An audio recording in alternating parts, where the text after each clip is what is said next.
En 200 metros, gira a la derecha y corre con Chetumare que vienen los pacos. Cacerolazo, cacerolazo, cacerolazo, cacerolazo, cacerolazo, cacerolazo. 14 días de revolución, 14 días de sudor, de marchas y del ruido de las cacerolas y el descontento del pueblo. Hoy, 5 de diciembre, se cumplen 14 días desde que el país entró en paro. Es por esto que el programa de hoy se lo dedicaremos a los procesos políticos de resistencia, organización y protesta en el contexto de movilizaciones. Faltan 5 para las 12, le digo feliz año a todo el mundo en cada roce. Fritando en cacerola al presidente, a todo marrán le llega su diciembre. Comenzarse a otro episodio más de La Nueva Granadilla. Hoy, en medio del furor de todo lo que se está viviendo, hay mucho para discutir. Y con nosotros, como siempre, están María Paula Corredor. Hola. E Iván Katz. ¿Qué más? Y quien les habla en este momento, Andrea Galvez. Bueno, compañeras, después de 2 semanas de paro, a mí lo que más me ha llamado la atención, o una parte importante de lo que me ha llamado la atención es cómo se evidencia la estratificación en estas movilizaciones. Sí, totalmente. Esto se puede ver en cómo se han evidenciado las expresiones de paro en los distintos sectores respecto a los niveles socioeconómicos y las distintas respuestas que se han generado en Colombia frente a la coyuntura del paro, teniendo en cuenta los niveles educativos, los sectores sociales y económicos. Es decir, mientras vemos una juventud fuertemente reaccionando a todo lo que está sucediendo, también podemos ver como sectores más tradicionales, gente ya mayor, está empezando a hacer campaña para detener el paro, campaña para desvalidar el paro. Entonces vemos como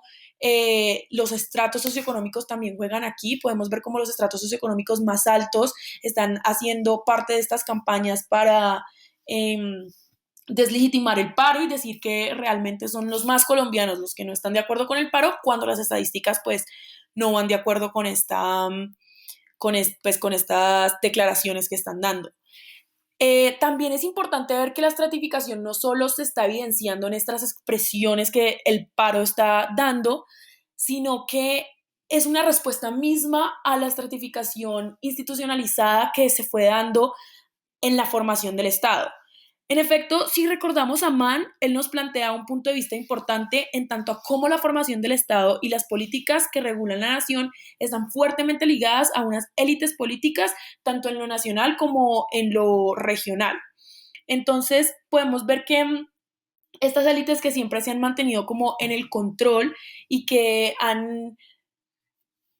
siempre han estado en el poder,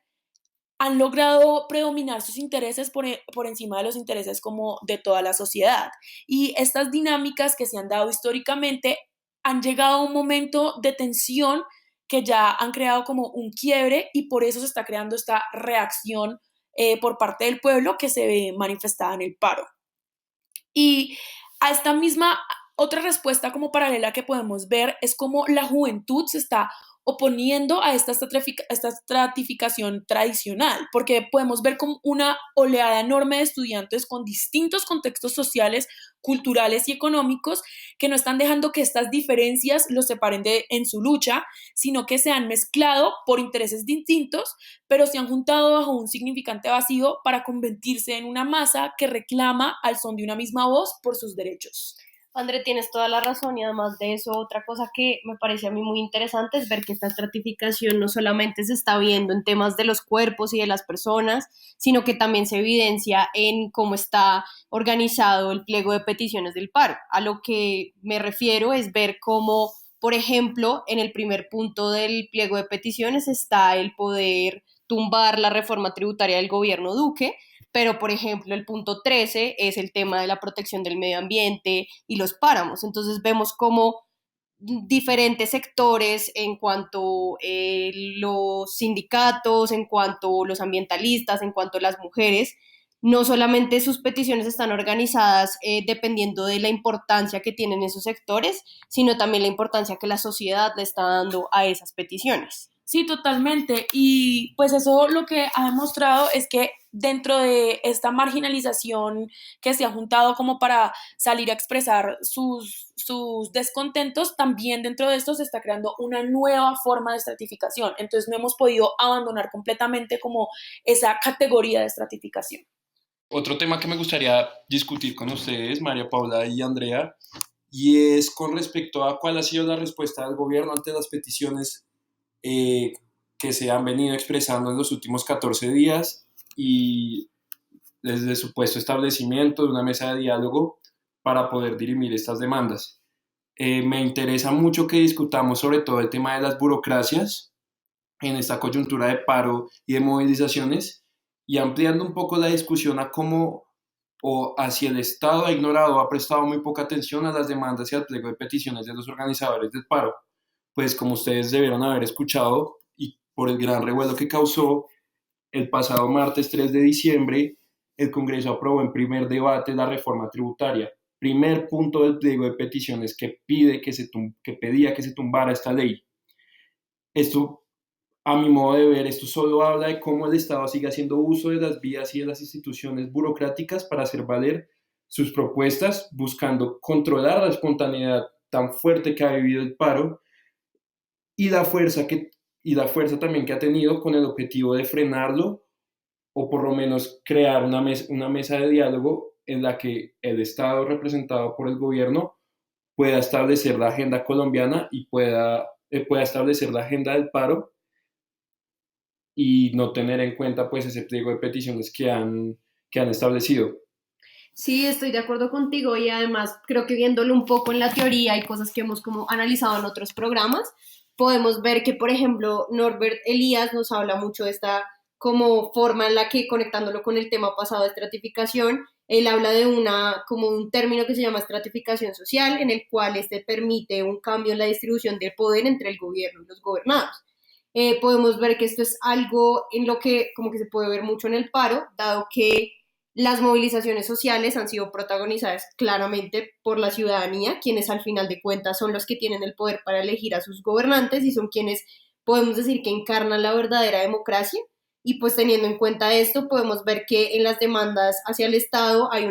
y en esta continuidad de salir a las calles con diferentes expresiones, con diferentes carteles, con demandas como individuales, tanto colectivas, podemos ver que como que la ciudadanía está como replanteándose y está volviendo a adquirir ese poder que ellos tanto tienen y que en la Constitución tanto hemos como establecido y que tanto se habla en los espacios políticos. Vemos que también se puede llegar a poner sobre la mesa o replantear este tema del poder que tiene el Estado, dado que siento que la ciudadanía y nosotros como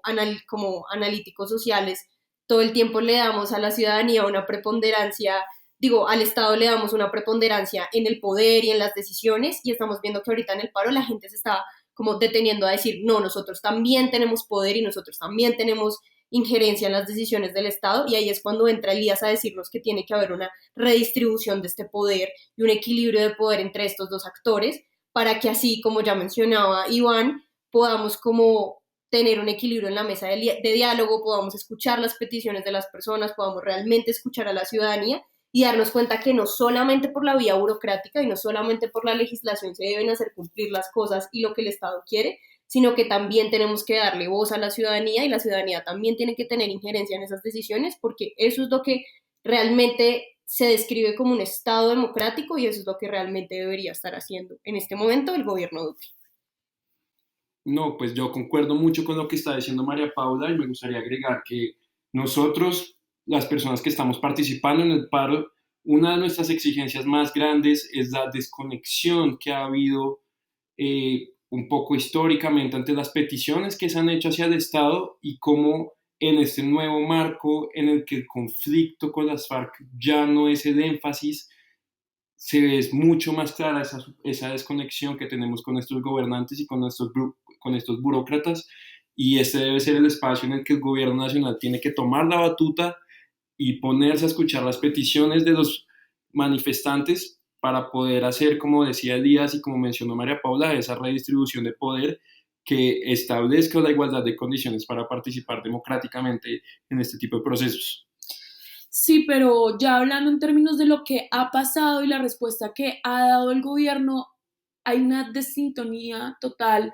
entre las peticiones, entre el cambio que se quiere dar de la gente que está parando, de las cuales yo también hago parte, y la respuesta del gobierno, porque como podemos ver, La primera vez que Duque abrió esa mesa de diálogo, les dio 1 hora a los del comité de paro para que dieran su punto de vista. ¿Y qué les quieres decir tú? ¿Qué, simbólicamente, qué le quieres decir tú a las personas a que les estás dando 1 hora cuando se está movilizando prácticamente la mitad del país o más de la mitad del país? ¿Qué le quieres decir tú al decirle tienes 1 hora para hablar conmigo? O sea, qué le estás representando? Además de ello, no solamente el hecho de darles 1 hora, sino también en parte, por decirlo, la lectura que hago yo es también como ofenderlos y decirles que es que él tiene una mesa también de diálogo con los gremios y con los grandes empresarios y decirles a las personas del comité de paro, no, pues vengan a esta mesa también cuando se sabe que son dos mesas completamente separadas, con exigencias completamente distintas. Y a mi modo de ver, eso también es en modo no darle la importancia que merece la mesa de diálogo de los organizadores del paro, como también pasó con los ambientalistas. No sé si ustedes también vieron o escucharon, yo escuché en las noticias que los ambientalistas también se reunieron con Duque preguntándole precisamente por el tema del fracking, que ha sido un tema tan importante en su gobierno, y la respuesta que tuvieron ellos fue que el fracking iba a continuar y que no se iban a tomar medidas para ello. Entonces los ambientalistas, ¿qué más pueden hacer que pararse de la mesa e irse? Porque si el gobierno no les está escuchando, ni siquiera tiene la posibilidad de tener alternativas para ese tema, no podemos hacer nada. Entonces creo que para como cerrar este tema de burocracias es importante como decir que Elías también es muy claro en enfatizar que quienes tienen el poder y quienes tienen esa posición privilegiada de poder tienen también que ser muy justos en darle un poco más de protagonismo o darle un poco más como de injerencia o voz a estas personas a las que al final las decisiones que tome el Estado les van a afectar más y que también tengan en cuenta que quienes los eligieron y quienes deben regular las instituciones es la ciudadanía. Bueno, ahora me gustaría que habláramos de los protagonistas de estas 2 semanas, los actores que han salido a la calle y han sacado todas sus expresiones distintas desde su como subjetividad. En estas 2 semanas de movilizaciones sorprende la presencia de distintos grupos de personas unidos frente a las distintas peticiones que se han elaborado. Em, Destaco especialmente el papel que han cumplido las expresiones artísticas durante las movilizaciones y la vocería que han tomado distintos artistas. Actores como Julián Román, cantantes como Chuck Keep Down, Doctor Crápula, comediantes como Alejandro Reaño y Santiago Alarcón, lo cual le ha dado fuerza a estas movilizaciones y le ha otorgado una mayor difusión de las peticiones. En efecto, lo que mencionas, Andrea, es muy importante. Sobre todo, dadas los intentos de deslegitimación que ha vivido esta movilización pues, causadas en una gran parte por los distintos hechos de vandalismo que han ocurrido en las distintas ciudades y las confrontaciones con el ESMAD que han pues generado un entorno como de dudas sobre la legitimidad que podría tener esta movilización. Sin embargo, esta puesta en duda ha sido muy bien contrarrestada y muy importantemente contrarrestada por las expresiones artísticas que mencionas, que se han venido materializando no solo en Bogotá, pero en las distintas capitales del país y territorios donde la gente se está movilizando. No sé si ustedes estuvieron presentes, pero destaco mucho la participación en el Parque de los Hippies de la Orquesta Sinfónica en Bogotá y en Cali también de la Orquesta Sinfónica de allá durante los cacerolazos, las batucadas que vemos en cada marcha y cómo es un ambiente festivo, un ambiente de baile, un ambiente muy importante para promover las peticiones y llamar a la distinta ciudadanía a juntarse al paro. También podemos ver cómo esta movilización pues destaca frente a las múltiples que han habido en los últimos años por cómo el arte se ha tomado este paro. Esto es entonces una muestra de una unión de las distintas formas artísticas que tienen la capacidad de reunir a los ciudadanos y que rebate esas ideas unificadoras de identidad que deberíamos tener, que deberíamos sentir todos los colombianos, inclusive en estos momentos de paro. Otro aspecto que quiero contarles, no sé si ustedes han visto la última encuesta del Centro Nacional de Consultoría, pero que me parece muy importante mencionarlo, es que el 70% de la población entre 18 y 25 años tiene una imagen positiva del paro, lo cual, junto con los actores, es el otro elemento que se debe destacar de este paro, y es el papel jalonador que han tenido los estudiantes, pues las personas jóvenes, dentro de ellas la mayoría son estudiantes,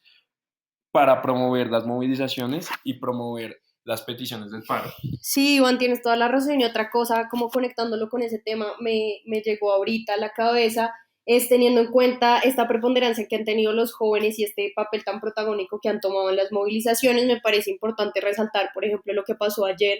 en el paro que volvieron a convocar los sindicatos, ayer el 4 de diciembre, y fue que sorprendió mucho esta primera línea que realizaron los estudiantes de la Nacional, que en su manifiesto, en donde explicaban por qué se daba esta primera línea, era más por una defensa a los ataques desmedidos que ha tenido el SMAT contra los estudiantes. Por ejemplo, ya tuvimos un caso bastante lamentable que fue el de Dylan. Entonces, pues, ver cómo se organizan los estudiantes para no permitir que el Estado sea el que los cohíba y sea el que los ataque, cuando tiene que ser el que los protege. Entonces ahí eso me hizo acordarme mucho de lo que decía Tilly, dado que Tilly habla mucho de cómo el Estado es el que tiene la propiedad privada de los medios violentos. Esto claramente lo vemos con el SMAT, como el SMAT es el único, entre muchas comillas, que puede ejercer la fuerza, que es el que supuestamente controla las movilizaciones, pero vemos en los relatos de la ciudadanía cómo termina siendo el SMAT es el que los ataca, el que los violenta, el que al final es el que genera la violencia en las movilizaciones, porque como comentábamos acá ya en la sala, es más como esta movilización se ha visto más representada por el arte y no queremos que se siga viendo como opacada por el Estado, que siempre quiere ser el que tiene el monopolio de la fuerza y quiere controlar más que todo este monopolio de la fuerza. Listo, muy interesante todo lo que discutimos, fue un programa muy, muy chévere, pero entonces lo que nos queda es varias dudas, es cuánto durará el paro, cuánto tiempo más resistirá Colombia saliendo a las calles a gritar y protestar sus inconformidades, y ¿pueden más 200 años de injusticia o 14 días de paro? ¿Y cuál será la respuesta del gobierno y cómo va a actuar? Para seguir analizando con nosotros y tener posibles respuestas a estas preguntas, sintonícense con nosotros el próximo jueves a esta misma hora. Muchísimas gracias por acompañarnos como siempre. Gracias, adiós. Gracias, Ingrid.